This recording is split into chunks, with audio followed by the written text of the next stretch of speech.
Je suis Joëlle Freinet, donc choriste soprane, dans ce chœur La Cantoria, qui a le grand honneur de voir cette année la direction de John Rutter. Alors, La Cantoria, en quelques mots. Alors, La Cantoria, c'est un chœur d'adultes qui a été fondé par Emmanuel Maga. Et c'est Emmanuel, dans les années 95, je crois, qui a repris le flambeau. Et son objectif, c'est vraiment d'entrer pleinement dans des œuvres. Et ces œuvres, on les travaille pendant 1 an. Et à la fin de cette année, généralement, on donne un concert prestigieux, principalement à la Basilique d'Ainay. Et cette année, on change, parce qu'on aura énormément de public. Et du coup, on le donne dans une des plus grandes églises de Lyon, qui est Saint-Antoine à Gerland. Alors John Rutter, il est mondialement connu, mais pas en France. Alors ça, c'est un véritable problème, parce qu'effectivement, on s'aperçoit que quand on dit on va avoir un concert prestigieux avec John Rutter sur 3 soirs, les gens nous disent mais qui est John Rutter? Et dès qu'on dit il est un compositeur de la famille royale britannique, ça fait tilt. Les gens ont tous vu le mariage de Meghan, Harry, de Kate et William, et du coup tout le monde connaît au moins les musiques phares qui sont très harmonieuses de ses compositions. Et les jubilés de la reine aussi, parce que c'est lui qui... Tout à fait. Le psaume 150 d'ailleurs, qui sera une création à Saint-Antoine, puisque ça sera la première fois qu'il sera donné. C'est effectivement pour fêter les 50 ans du jubilé de la reine.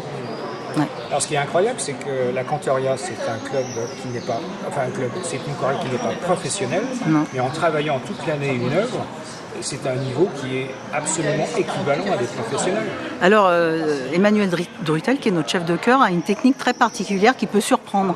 C'est-à-dire qu'il balaye énormément pendant des mois et il nous dit c'est pas grave, on continue, on continue. Donc on s'imprègne beaucoup des œuvres et on ne rentre pas forcément dans les détails. Et à partir du mois de janvier-février, là, on commence à pointer des morceaux importants avec des détails. Il y a toujours une petite anecdote historique, musicale, qui est intéressante parce qu'elle nous marque. Et donc on a des petits codes entre nous, des petits regards, des souvenirs de ce qui avait été dit pour un moment particulier. Et du coup, voilà, donc on travaille vraiment de façon très pointilleuse à partir du mois de février sur des détails de forte, de pianissimo, de comptage de temps, parce que ça c'est très important chez Rutter. Ce qui est intéressant aussi, c'est que chez Rutter, on a l'impression que c'est une musique harmonieuse et très facile, et en fait elle est très complexe. D'accord.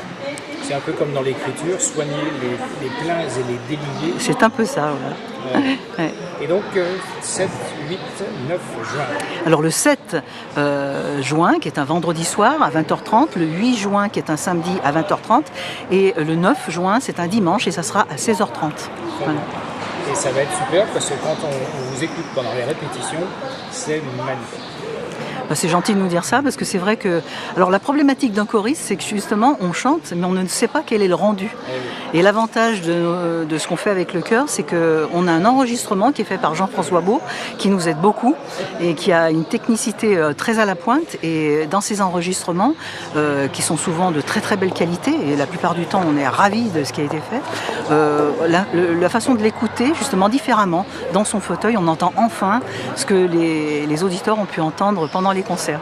On passe de l'autre côté du miroir. Tout à fait. Très bien, donc rendez-vous début juin. Rendez-vous début juin. À l'église Saint-Antoine. Tout à fait. De Gerland. De Gerland. Merci Madame la Présidente. De rien.